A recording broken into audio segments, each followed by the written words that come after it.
Amerika Serikat dan Rusia berharap Cina bergabung dalam pembicaraan denuklirisasi. Namun Beijing tegas menolak. 11 Jinping melalui Kementerian Luar Negeri menyebut ajakan itu tidak realistis. Mengapa Cina menolak?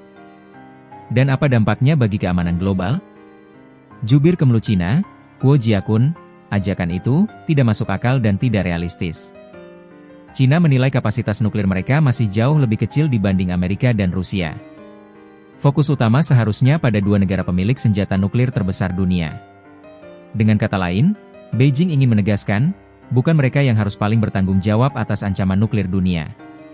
Presiden Amerika Donald Trump pada Senin 25 Agustus mengatakan ingin ada kesepakatan trilateral. Menurutnya, denuklirisasi adalah tujuan besar agar perlombaan senjata tidak semakin liar. Trump klaim Rusia bersedia, dan ia berharap Cina juga mau ikut.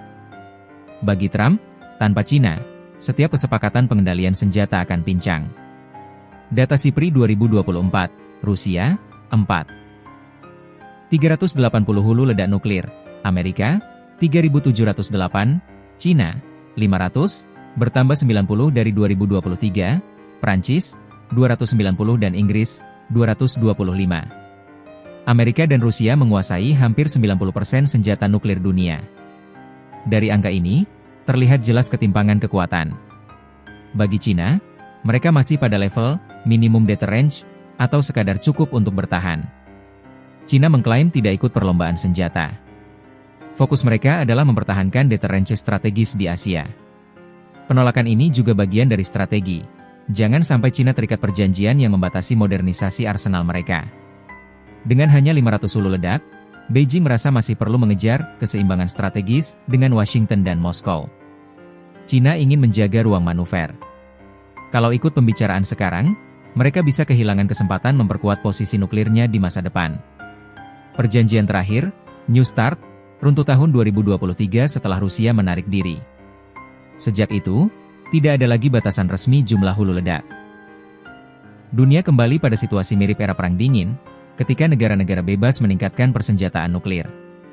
Ketika dua raksasa senjata nuklir sudah keluar dari perjanjian, bagaimana mungkin Cina mau ikut terikat? Penolakan Cina memperbesar risiko perlombaan senjata nuklir baru.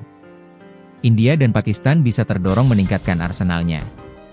Ketegangan di Asia Timur terutama Taiwan, Laut Cina Selatan, dan Semenanjung Korea berpotensi makin berbahaya. Negara-negara kecil akan semakin cemas dan mungkin mencari payung nuklir. Alih-alih menuju perlucutan, dunia kini mengarah pada siklus baru perlombaan senjata. 11 Jinping menolak ajakan Trump, menegaskan bahwa nuklir Cina masih jauh di bawah Amerika dan Rusia. Tapi dengan tren peningkatan 90 hulu ledak hanya dalam setahun, apakah benar Cina hanya ingin bertahan? Atau justru tengah bersiap menjadi kekuatan nuklir sejajar dengan dua raksasa dunia? Inilah pertanyaan besar yang harus dijawab dalam beberapa tahun ke depan.